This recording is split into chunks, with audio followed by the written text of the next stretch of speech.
ہمارے چینل کو سبسکرائب کریں اور بیل آئیکن دبائیں۔ نحمده ونصلي ونسلم على رسوله الكريم اما بعد فاعوذ بالله من الشيطان الرجيم بسم الله الرحمن الرحيم يا أيها الذين آمنوا اتقوا الله وكونوا مع الصادقين صدق الله مولانا العلي العظيم وبلغنا رسوله النبي الأمين المتين الكريم ونحن على ذلك لمن الشاهدين والشاكرين والحمد لله رب العالمين۔ معزز و محترم سامعین کرام، السلام علیکم ورحمۃ اللہ وبرکاتہ۔ ان اللہ وملائکتہ یصلون علی النبی یا ایہا الذین آمنوا صلوا علیہ وسلموا تسلیما۔ اللہم صل علی سیدنا و نبینا و مولانا محمد وعلی آلہ و اصحابہ وبارک وسلم صلاة و سلاما علیک یا سیدی یا رسول اللہ صلی اللہ تعالی علیہ وسلم۔ حضرات گرامی، جیسا کہ ہم اور آپ جانتے ہیں کہ یہ ماہ مبارکہ جس کی آمد ہمارے آپ کے درمیان ہوئی ہے، یہ رجب المرجب شریف کا ہے، اور اس ماہ مبارکہ کو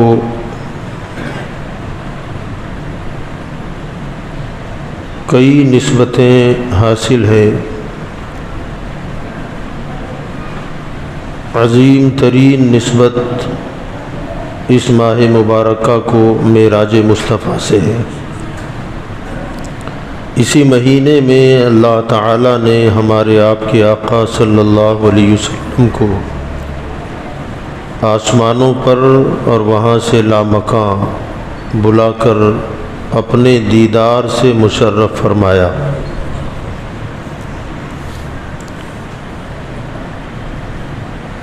اسی طرح اس ماہ مبارکہ کو ایک عظیم نسبت حضور سیدنا خواجہ خواجگان عطائے رسول ہند الولی حضرت سیدنا خواجہ معین الدین حسن سنجری ثم اجمیری رضی اللہ تعالی عنہ کی ذات ستودہ صفات سے بھی ہے۔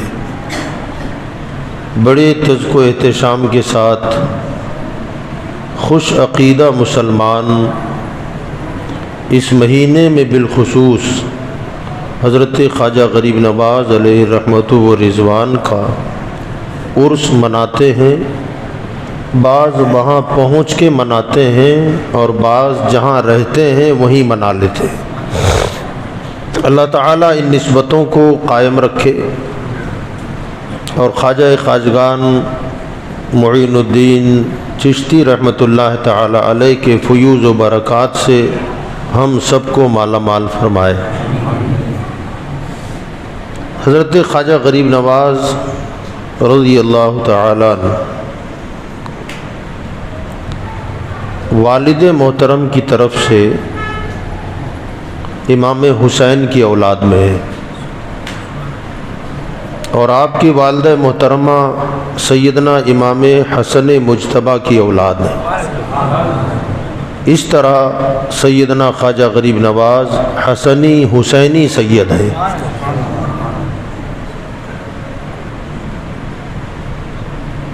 حضرت سیدنا خواجہ غریب نواز رضی اللہ تعالی عنہ کی والدہ محترمہ جن کا نام ماہ نور ہے اور کنیت ام الورا ہے،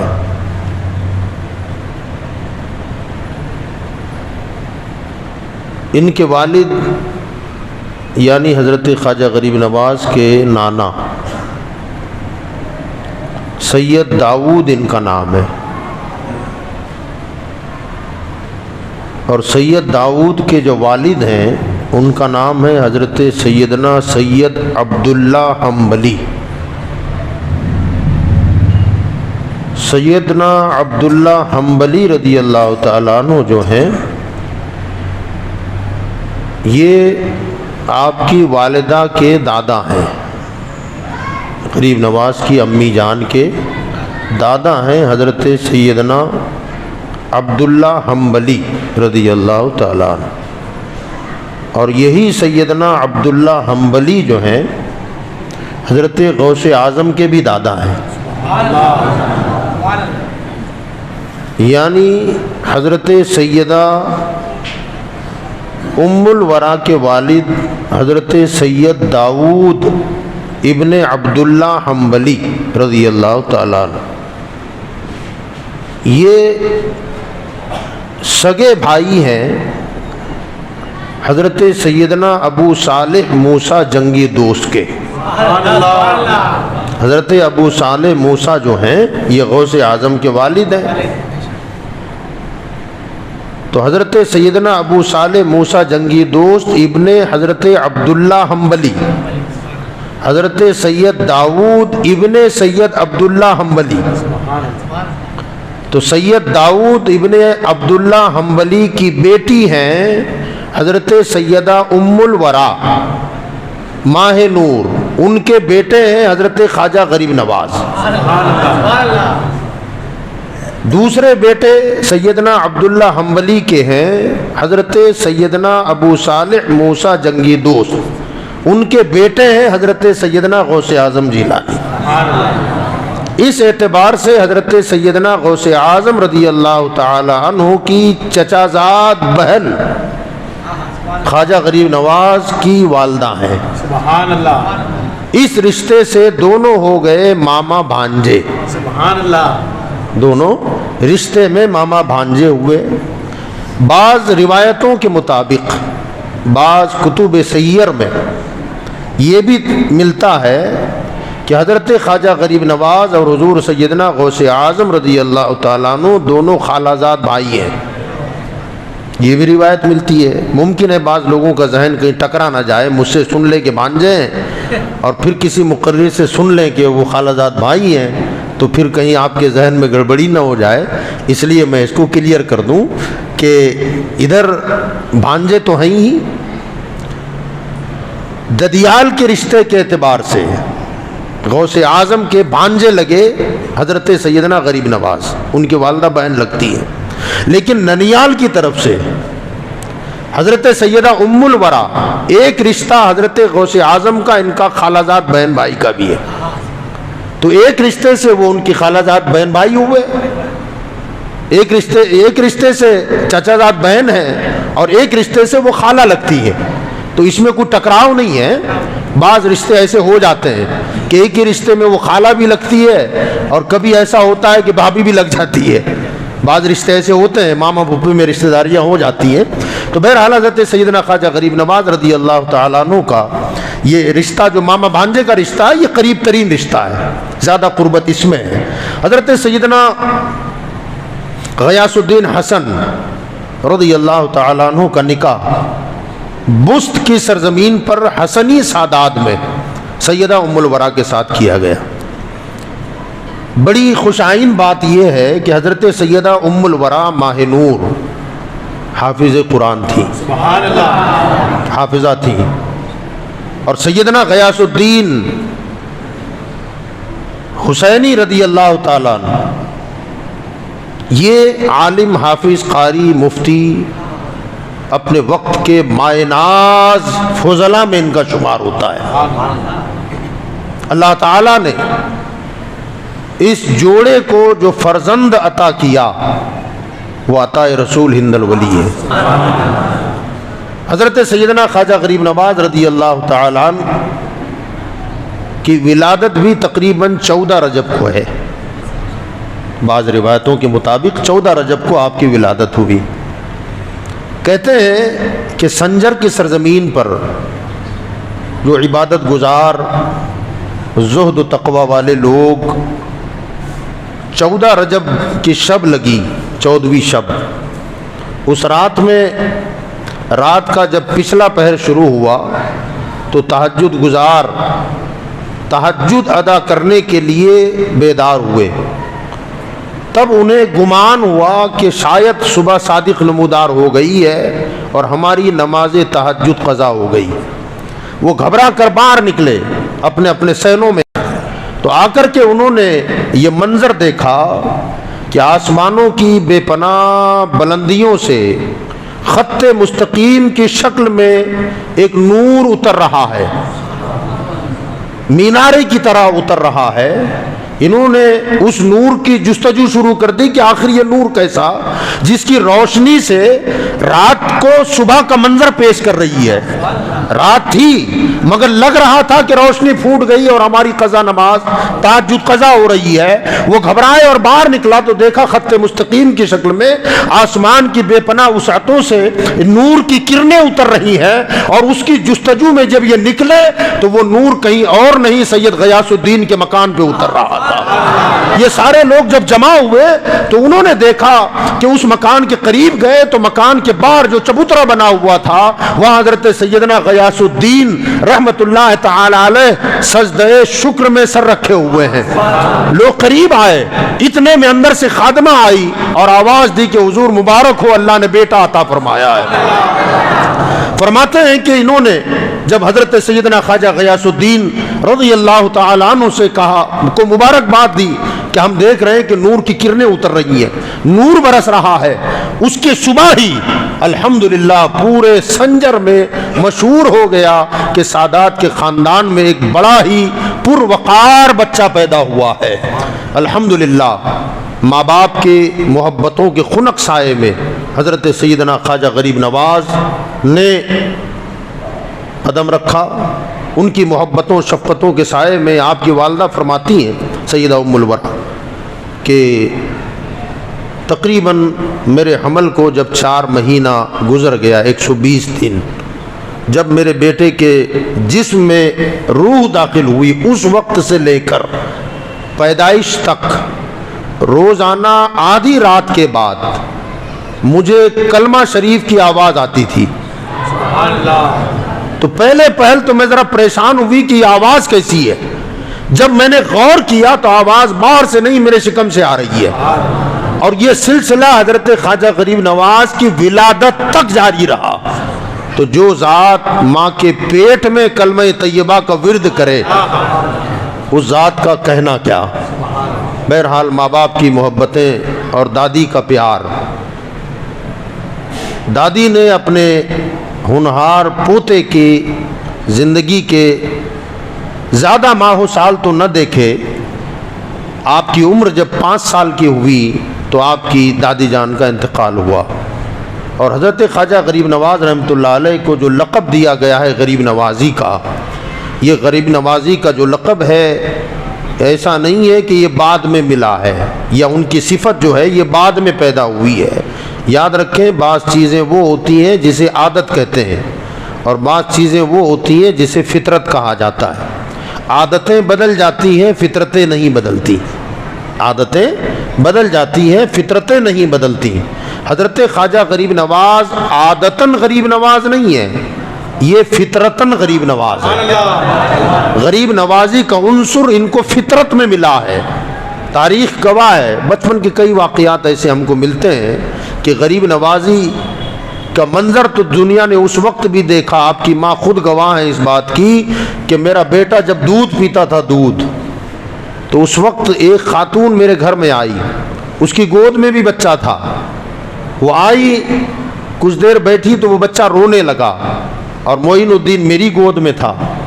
وہ بچہ جب رونے لگا تو مجھے ایسا محسوس ہوا کہ بچہ بھوکا ہے، شاید بھوک کی وجہ سے بچہ رو رہا ہے. تو میں نے اس کی ماں سے کہا کہ اسے دودھ پلا دو. تو اس کی آنکھ میں آنسو آ گیا، کہنے لگی خاتون میں کیا بتاؤں، غربت نے ایسا ڈیرا ڈالا ہوا ہے کہ میرے فاقے گزرتے ہیں. کچھ ملتا ہے تو کھا لیتی ہوں، نہیں ملتا تو فاقہ کرتی ہوں، اور بھوک کی وجہ سے میرے سینے میں دودھ بھی کم آتا ہے. اور اب میں اسے کیا دودھ پلاؤں کہ میرے سینے میں دودھ ہی نہیں ہے.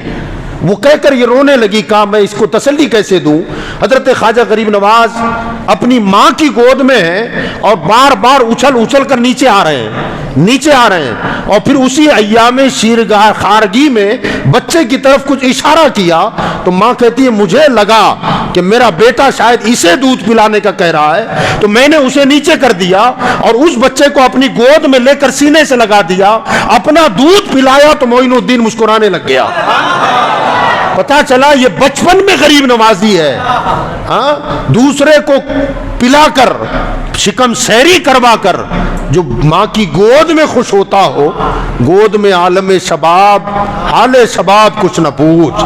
جب بچپن میں غریب نوازی یہ ہے تو پھر جوانی اور بڑھاپے میں غریب نوازی کا عالم کیا ہوگا؟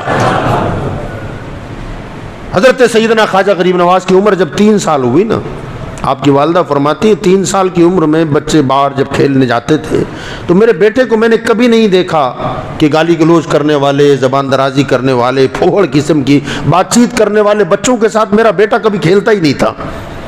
نہایت ہی سنجیدہ قسم کے بچوں کے ساتھ دوستیاں ہو گئیں، اور اکثر یہ ہوتا تھا کہ 3 سال کی عمر میں گلی سے بچوں کو بلاتے، خود اپنے گھر میں کھانا نکال کر انہیں دیتے اور کھاتا ہوا دیکھتے۔ جب بچے کھانا کھاتے تو غریب نواز خوب مسکراتے رہتے۔ یہ غریب نوازی کی عادت۔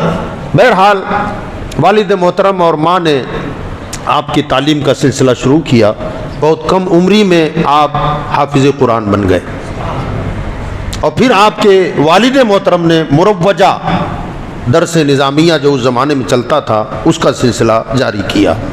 آپ کے والد محترم بڑے فعال قسم کے اسلام کے مبلغ تھے، لوگوں کو خاص طور سے نوجوانوں کو آپ اسلام کی طرف راغب کرتے اور ان کے اندر اسلام کی چنگاریاں بھرتے تھے۔ آپ کا مدرسہ بھی چلتا تھا۔ دھیرے دھیرے آپ نے مروجہ علوم اپنے والد سے حاصل کرنا شروع کیے۔ انہی ایام میں تعلیم ابھی مکمل نہ ہونے پائی تھی کہ والد محترم کا انتقال ہو گیا۔ والدہ بیوہ ہو گئی۔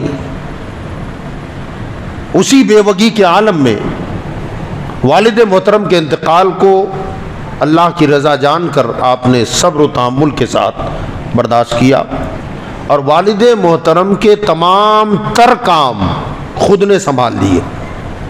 عمر 14 سے اندر تھی، 10 سال اور 14 سال کے بیچ کی درمیانی عمر ہے۔ اس درمیان والد محترم کا جو ترکہ تھا، ورثہ تھا، وہ جب تقسیم ہوا تو تقسیم ہو کر جو غریب نواز کے حصے میں آیا وہ ایک پنچکی اور انگوروں کا ایک باغ تھا۔ باقی سارا تقسیم دوسرے رشتہ داروں میں ہو گیا، ورثہ میں تقسیم ہوا۔ آپ اپنے باغ کی نگرانی بھی کرتے، پنچکی کا اہتمام بھی کرتے، ماں کی خدمت بھی کرتے، اور والد کا جو مدرسہ تھا اس میں پڑھانے بیٹھ گئے، باقاعدہ بچوں کو تعلیم بھی دیتے، یہاں تک کہ ابھی 2 سال نہیں گزرے تھے کہ والدہ کا بھی انتقال ہوا۔ جب والدہ کا انتقال ہوا تو پھر آپ کے ذمے جو کام تھے، مدرسہ، نوجوانوں میں دینی امنگیں پیدا کرنا، باغ اور پنچکی کی نگرانی۔ حضرت خواجہ غریب نواز فرماتے ہیں کہ اسی دور میں میں اپنے باغ میں جاتا، کچھ کام کرتا، جو کچھ ضروری ہوتا وہ انجام دیتا، اور جب فارغ وقت ہوتا، فرصت ہوتی، تو حافظ تو تھا ہی میں، قرآن کا تلاوت کا شوق مجھے بہت تھا، بلند آواز سے اپنے باغ میں قرآن کی تلاوت فرماتے۔ اب یہ سلسلہ کچھ دن چلا۔ حضرت خواجہ غریب نواز علیہ رحمہ خود فرماتے ہیں کہ ایک دن میں صبح کھیت میں آیا، باغ میں، تو مجھے جو آج کام کرنا تھا وہ کام ہو چکا تھا، تو میں پریشان ہوا کہ یہ کام تو مجھے کرنا تھا آج، اور یہ کام کر کس نے دیا ہے؟ فرماتے ہیں کہ اب پورا دن میرے پاس فارغ تھا، میں قرآن کی تلاوت کرنے لگ گیا، سوچا کل جو کام کرنا ہے، باغ کی سینچائی کرنی ہے، پانی دینا ہے، دوسرے دن جب میں آیا تو پانی دیا جا چکا تھا، میرا باغ سیراب ہو چکا تھا، پھر مجھے وقت فرصت کا ملا، میں قرآن کی تلاوت کرتا۔ یہ سلسلہ چلتا رہا، مگر مجھے یہ جستجو تھی کہ میرے غائبانہ طور پر میرے باغ کا کام کون کرتا ہے؟ میں اسے ذرا دیکھوں، ملاقات تو کروں۔ فرماتے ہیں کہ مگر مجھے کوئی سراغ نہ ملا، اسی جستجو نے ایک رات مجھے باغ میں ٹھہرنے پر مجبور کر دیا کہ میں ذرا رات کو رک کے دیکھوں کہ آخر کون ہے جو میرے باغ میں خدمت کرتا ہے۔ وہ فرماتے ہیں کہ رات کو میں عشاء کی نماز پڑھ کے اوراد و وظائف سے فارغ ہوا، بیٹھا ہوا تھا، اتنے میں نے دیکھا کہ اچانک میرے باغ میں کام شروع ہو گیا، مگر کام کرنے والا نظر نہیں آتا تھا۔ انگور کے خوشے ٹوٹ رہے ہیں، ایک درخت کے سائے میں لا کے اسے رکھا جا رہا ہے، درخت جہاں تھا وہاں لا کے جمایا جا رہا ہے، مگر توڑنے والا نظر نہیں آتا، خوشے لانے والا نظر نہیں آتا، جمانے والا نظر نہیں آتا، اور انگور کی بیلوں کی جو فاضل ہوتی ہے اسے کترنا بھی شروع ہو گیا، مگر وہ شاخوں کو کاٹنے والا نظر نہیں آتا۔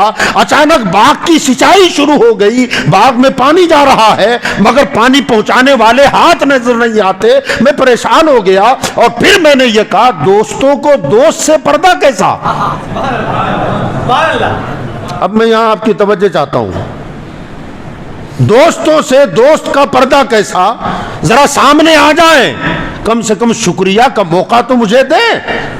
آپ فرماتے ہیں ابھی میری آواز فضا میں گونج رہی تھی، اتنے میں نے دیکھا کہ 6 آدمی میرے سامنے آ رہے ہیں۔ رات کا وقت ہے، 14 سال سے کم عمر کا بچہ ہے، جنگل کا عالم ہے، اور وہ اجنبی آنے والے آئے، سلام کیا اور مجھ سے کہنے لگے حضور ہم انسان نہیں جن ہیں۔ اب ذرا آپ سوچیں، ایک تو پہلے رات کا وقت اور خود بخود ٹہنیاں ٹوٹ رہی ہیں، انگور کے خوشے ٹوٹ رہے ہیں، پانی کی سینچائی ہو رہی ہے۔ ایمانداری سے بولو، کھیت میں اگر آپ اکیلے ہوں اور ایسا منظر سامنے آ جائے تو کیا ہوگا؟ رکیں گے آپ؟ سر پہ پیر رکھ کے ایسا بھاگیں گے کہ پتہ بھی نہیں چلے گا یہاں کوئی تھا بھی، یہ معاملہ ہوگا۔ اور پھر اگر اس پر بھی ہمت کر ڈالی اور آپ نے کہا بھائی ہے کون ذرا دیدار تو کرا دیں، اب وہ اگر آ جائیں اور آ کر یہ کہیں کہ میں جن ہوں، تب کیا ہوگا؟ ہاں، حالت پتلی ہو جائے۔ مگر لا خوف علیہم ولا هم یحزنون، اللہ کے ولیوں کو خوف نہیں ہوتا، وہ ڈرتے نہیں ہیں، اگرچہ جنات کیوں نہ ہو۔ خواجہ غریب نواز بیٹھے رہے، انہوں نے کہا کہ ہم جن ہیں، اور آپ شکریہ کی بات کر رہے ہیں۔ حضور ہم نے دیکھا کہ آپ کام سے فارغ ہو کر قرآن کی تلاوت کرتے تھے، تو ہم نے سوچا کہ حضرت کو پوری طرح فارغ کیوں نہ کر دیا جائے، اور ہم چھپ چھپ کر آپ کی تلاوت سنتے تھے۔ ہمیں اس میں بڑا شغف آتا تھا، اور قرآن کی تلاوت سن کر کے ہماری تلاوت کی اصلاح ہو جاتی۔ ہم جو کہیں غلطی کرتے تھے، آپ کی تلاوت سن سن کے ہم نے قرآن کی تلاوت کو درست کر لیا ہے۔ اس اعتبار سے تو آپ ہمارے استاد ہیں۔ اب اگر شاگرد استاد کی تھوڑی بہت خدمت کر لے تو کیا اس کا بھی شکریہ ادا کیا جاتا ہے؟ میرے سرکار غریب نواز نے فرمایا کہ کسی انسان کا شکریہ ادا کرنا اخلاق نبوت کا حصہ ہے، مجھے شکریہ تو ادا کرنا ہی چاہیے۔ فرماتے بہرحال اس کے بعد یہ پردہ ختم ہو گیا، جناتوں کے ساتھ جو پردہ تھا وہ ختم ہو گیا۔ اب جناتوں کے ساتھ ملنا جلنا، بات چیت کرنا، دین کی تعلیم دینا۔ 14 سال سے کم عمر کا بچے اس عمر میں جب جناتوں کے استاد ہو گئے، جناتوں کو پڑھانے والے ہو گئے، جنات جن کے خادم ہو جائیں، ذرا سوچو آپ جب غریب نواز جوانی کی منزل پر ہوں گے تب کیا عالم ہوگا؟ اس وقت آپ کے مخدوم ہونے میں کیا شبہ ہو سکتا ہے، کیا شک ہو سکتا ہے؟ بہرحال حضرت خواجہ غریب نواز فرماتے ہیں کہ یہ دن گزر رہے تھے، اتفاق سے میں اپنے باغ میں تھا کہ اچانک میں نے ایک اجنبی کو اپنے باغ میں آتا ہوا دیکھا۔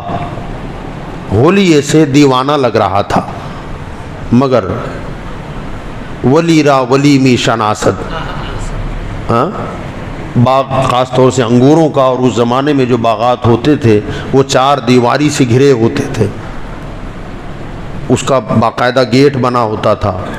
اچانک وہ بے تحاشا اندر داخل ہوئے۔ حضرت خواجہ غریب نواز فرماتے ہیں جیسے میں نے انہیں دیکھا تو میں کھڑا ہو گیا۔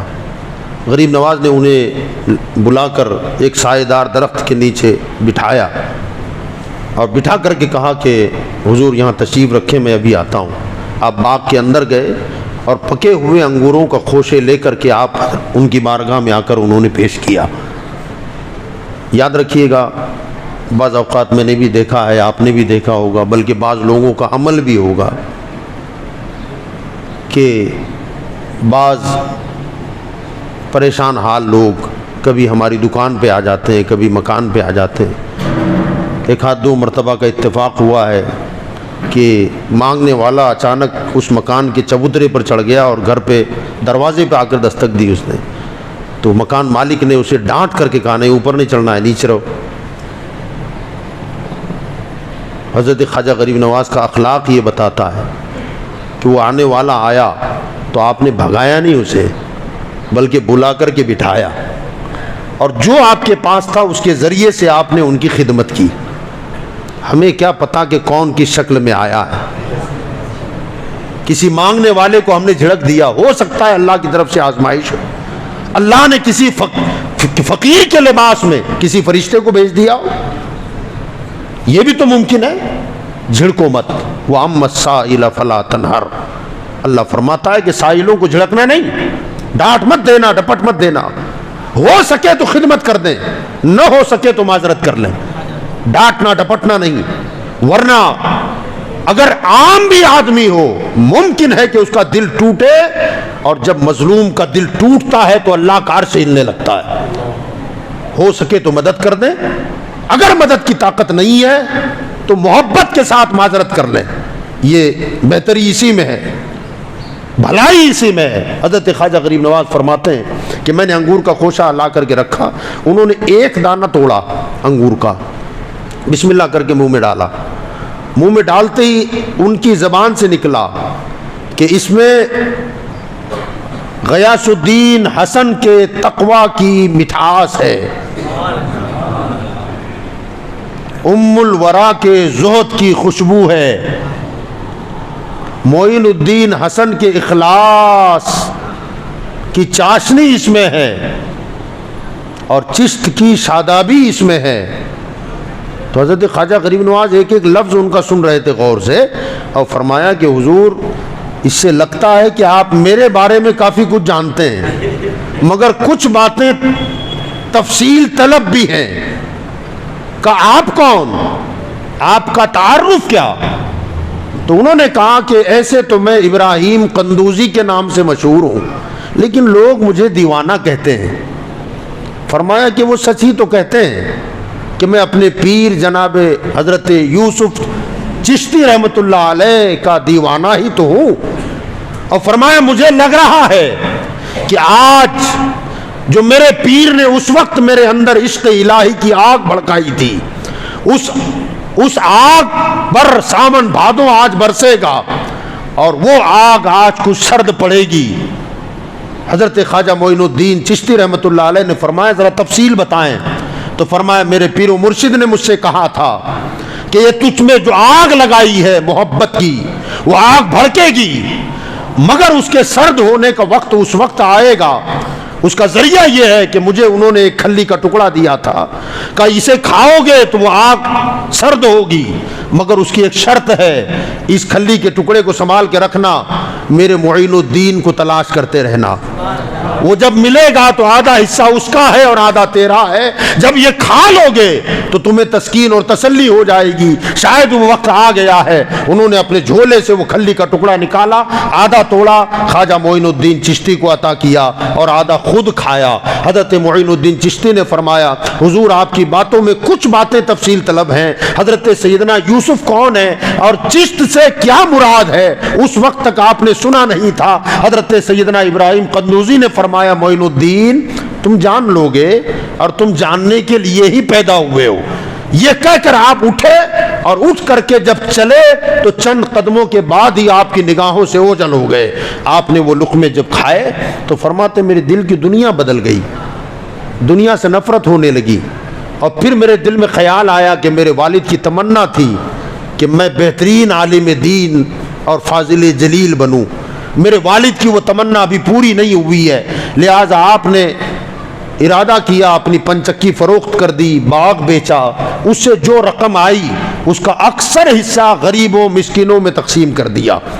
اور تھوڑا سا جو بچا ہوا تھا اس سے کچھ سامان سفر آپ نے خریدا، کھانا خریدا، اور پھر سنجر کو خیر آباد کہتے ہوئے آپ نے علمی سفر شروع کیا۔ مادرزاد ولی ہیں مگر علمی سفر کا آغاز آپ نے کیا۔ اس زمانے میں بغداد، نیشاپور، خراسان، سمرقند یہ وہ جگہ تھیں جہاں علم کا راج تھا۔ بڑے بڑے علماء نے اسے اپنا مرکز بنا لیا تھا، بڑی بڑی درسگاہیں تھیں۔ آپ نے سوچا کہ میں علم دین حاصل کرنے کے لیے کہاں جاؤں، تو آپ فرماتے ہیں کہ سمرقند میں کئی علماء میرے والد کے دوستوں میں سے تھے، میں نے وہاں جانے کا ارادہ کیا۔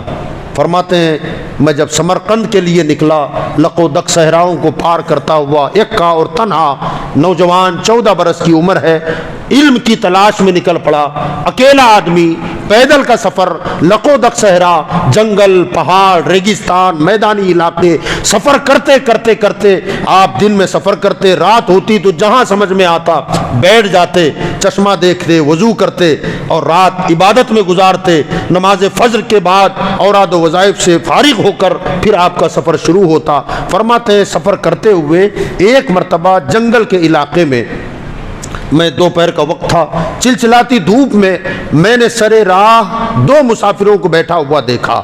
جیسے ہی میں وہاں پہنچا تو وہ لوگ کھڑے ہوئے اور بڑی عاجزانہ انداز میں وہ کہنے لگے کہ ہماری مدد فرمائیں۔ میں نے کہا کہ آپ کون ہو؟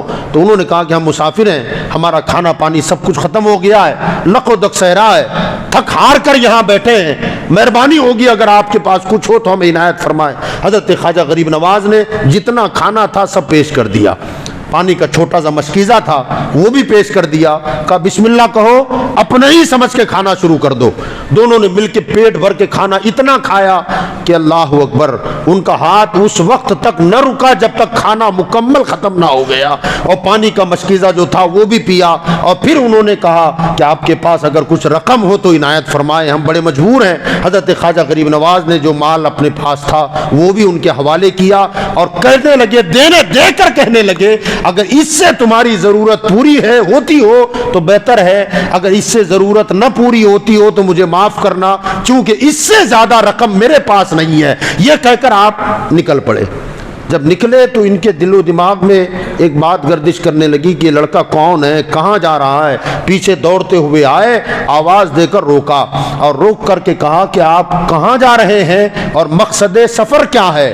تو خواجہ معین الدین نے کہا کہ میں سمرقند جا رہا ہوں اور سفر کا مقصد ہے دین کا علم حاصل کرنا، علم نبوت سے اور قرآن کے علم سے اپنے سینے کو منور کرنا، اس لیے میں جا رہا ہوں۔ تو وہ لوگ تڑپ گئے اور تڑپ کر کے کہا تم جانتے ہو سمرقند یہاں سے کتنی دور ہے؟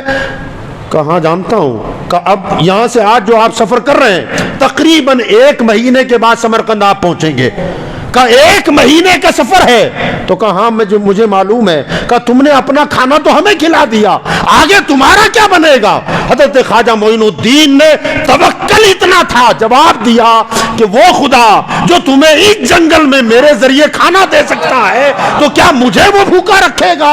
اس ذات پر بھروسہ رکھو جس نے تمہیں یہاں کھانا کھلایا، اگلے سفر میں وہ مجھے کبھی کھانا کھلائے گا۔ جیسے وہ تمہارا رب ہے ایسے وہ میرا بھی تو رب ہے۔ ان کی چیخیں نکل گئی اور چیخ کر کے کہا او لڑکے، آج تم نے خدا پر بھروسہ کیا ہوتا ہے یہ ہمیں سکھا دیا، معاف کرو، ہم کوئی مجبور اور بے سہارا لوگ نہیں تھے، ہم تو راہ زن ہیں، ہمارا مشغلہ ہے کہ راستوں میں ایسے بیٹھتے ہیں، ہر آنے والے مسافر کو ٹھگنا ہمارا پیشہ ہے، معاف کرنا، ہم نے تمہیں بھی ٹھگ لیا ہے، لہذا کھانا تو واپس نہیں کیا جا سکتا، مگر جو رقم آپ نے دی ہے اسے لے لیں اور ہمیں معاف کر دیں۔ حضرت خواجہ غریب نواز نے فرمایا دے کر لینا میرے خاندان کی ریت نہیں ہے، اللہ اکبر، دے کے لینا میرے خاندان کا طریقہ نہیں ہے، جو دے دیا تو دے دیا۔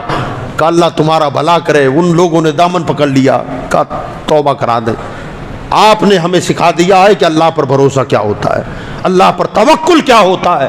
حضرت خواجہ غریب نواز نے انہیں توبہ کروائی اور اسی جنگل میں چھوڑ کر اکیلے نکل گئے۔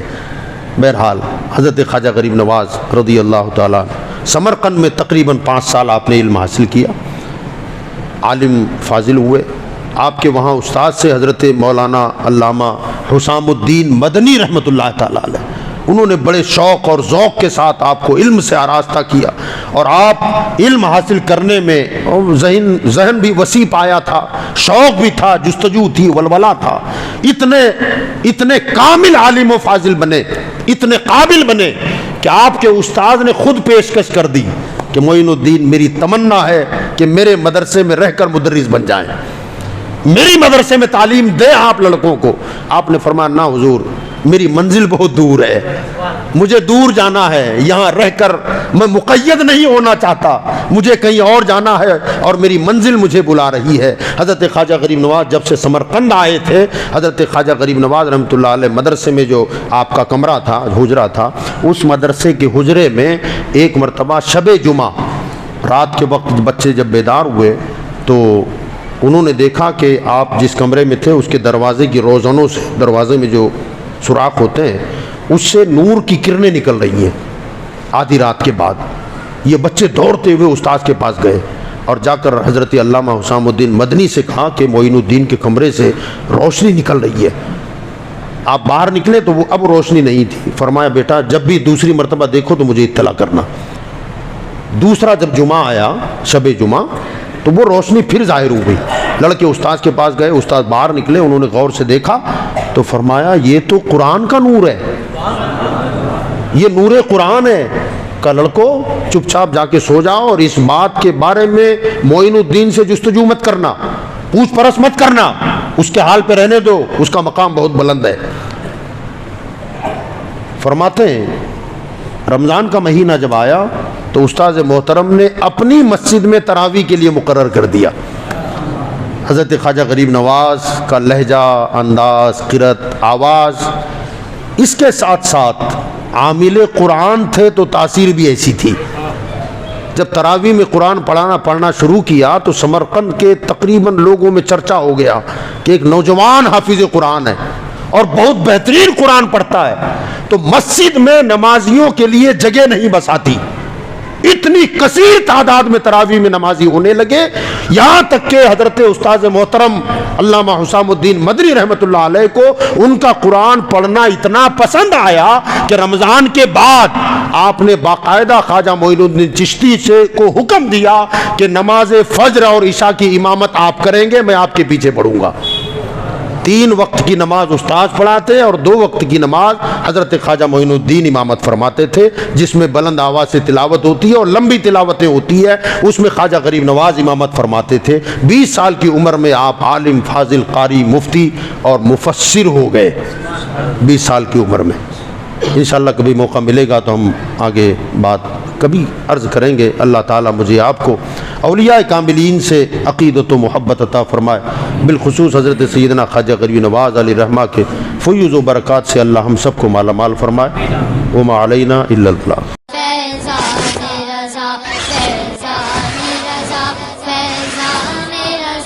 ہم پر ہو